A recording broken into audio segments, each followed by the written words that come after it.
Welcome to the state of Ohio. I'm Karen Kassler.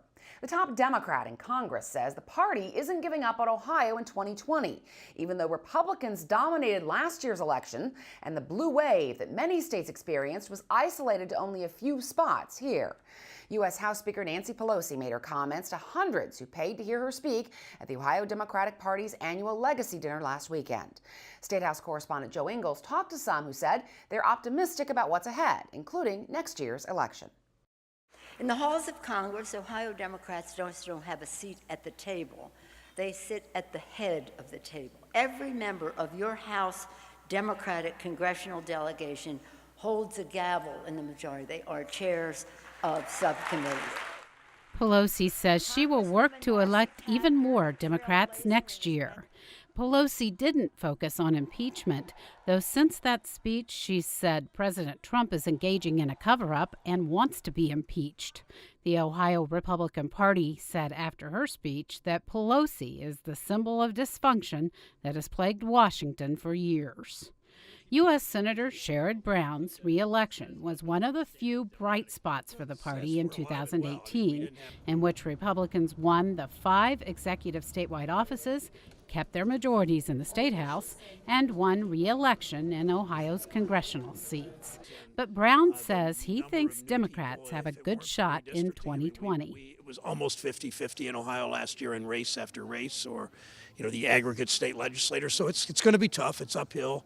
But the winner of the Ohio general election, Ohio wins the presidency. Brown and other Democrats applaud the recent federal court ruling that said lawmakers must redraw new congressional maps by June 14th. The state is appealing that ruling, but Ohio Democratic Party Chairman David Pepper says the current maps are so heavily gerrymandered to benefit Republicans that many voters lose faith in the electoral process. So if you have fair maps in 20, I think it lifts Democratic turnout higher than it normally would be. Because for the most part, people, most of these districts have honestly felt like their vote didn't matter, and that's exactly what the gerrymandering was intended to do. Pepper says Democratic voters are also excited about the choices they have for the top of the ticket. At least 23 Democrats have announced they're running in the party's primary for president. Yeah, I'm thinking about running. Former Governor Ted Strickland is joking about that. But he doesn't think the large field of possible candidates is going to hurt the party's chances of getting one of its own elected president next November. Because I think before too long, certainly after the debates start, it'll be thinned out rather rapidly, and we'll end up with 4 or 5 major candidates that will be able to go the distance. And I think we'll end up with a good, strong candidate, and the party will be able to unite behind them.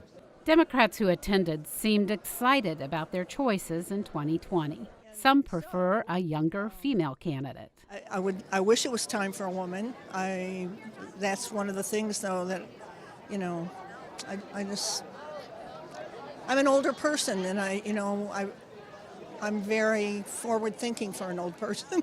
I would love to see a woman get in there. I don't know if, and then also too with a younger man. And some Democrats say they think jobs and the economy should be the focus of this upcoming election.